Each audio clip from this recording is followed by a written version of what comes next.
Scott, we mentioned that we were going to talk about these tech stocks. IBM came out after the close, and it was very well received. They said they had 16% increase in new business, although some say if you take out the currency, it's really only up 3%. But let's talk about Apple because that's the next big beauty pageant winner. So it's a fan favorite. What do we expect out of that? Well, Apple, it all depends on your time frame. We talk about this every day for cash flow, for patterns, as a must-own investment based on your risk parameters. And Apple has given everyone something that they want.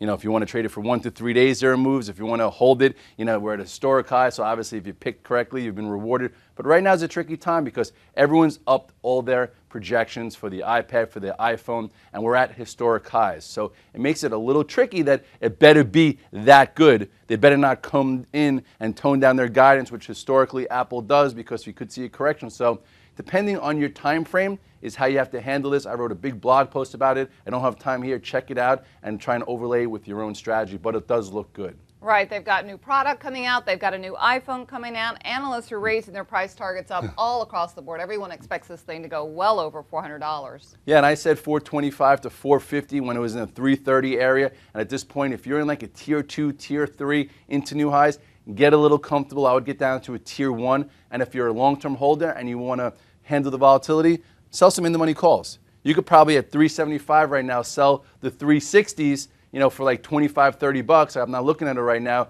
So you could get an extra $10 if it pops. If it happens to come in, you cover it to the strike price. You let it figure itself out because there's a lot of year left here and you don't want to just initiate into excitement if you're not already there.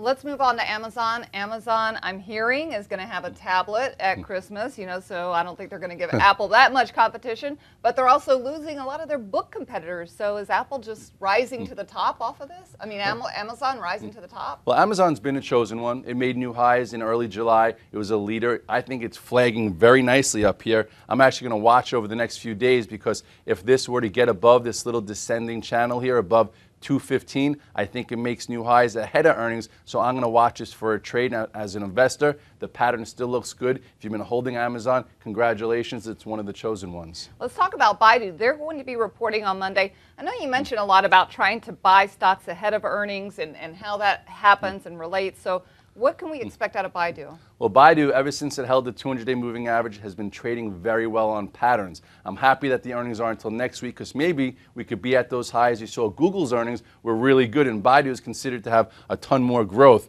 Baidu, I just actually initiated a little bit more yesterday as it cleared another pattern. This was the lower area, pivot 1 buy, pivot 2 buy. Beautiful move ahead of the old highs. It consolidated, made it a nice little triangle, started to leave yesterday. Next area to watch will be these highs. This stock has been an unbelievable performer. But again, as you get close to earnings, the reason why I like to play it before earnings is because as a trader, I don't just roll the dice into earnings. I'll play in the money calls. I use different strategies based on where they're at. So sometimes they run it into earnings, and then you need a new strategy at earnings. But whatever you do is you keep your risk down. All right, well, let's talk about Sina. This is another Chinese internet stock. I know your followers follow this a lot. They're very much in the Weibo space in China, which is their Twitter, and the users are growing there. Well, Sina, just like Baidu, has actually been moving faster because it's a bit more speculative. There's been a lot of patterns to trade. We talked about 93.50, which is when it broke that lower pivot. Then we talked about another consolidation. It just broke above this downtrend I tried to show everybody a few days back. So here is that one entry when it broke the lower pivot around 93.50, small flag pattern, went up to the descending channel, met some resistance, held higher, and now it's above it. As long as it stays above this 115, this also is in the cards for new highs. But with this one, you just have to realize the risk because there's a lot of talk about, you know, the Chinese companies, their accounting their accounting practices and whatnot. But Sina and Baidu seem to be the biggest dogs out there. Not dogs, they're performing well. Just big dog is a big dog, not a dog. Right. Well, like the red dog. But anyway, it's the number of Chinese stocks that have been delisted this year. It's horrible. So you really have to be careful. And like you said, these are trusted names. Yeah, these are considered the quality. The ones that you have to worry about sometimes are those reverse mergers, the shell companies that don't go through the same process as the IPO. That's why I also talk about Ren real quickly. A lot of people threw this out the window when, you know, this whole situation unfolded. It came all the way down. Here is a buy area. You know, I see a nice little wedge pattern here, and this looks like this could continue to go. And this was an IPO, not a reverse merger, so I put a little bit more credibility here than in some of the others. All right, we got to cover Netflix. I got to tell you, Scott, they're reporting on Monday. They are not doing a live Q&A after their earnings. That makes me very worried. I think that's really, really wrong of a company to not take questions. They said they're going to take them by email, and then they're going to pick and choose which ones they're going to answer. That's a very bad sign to me.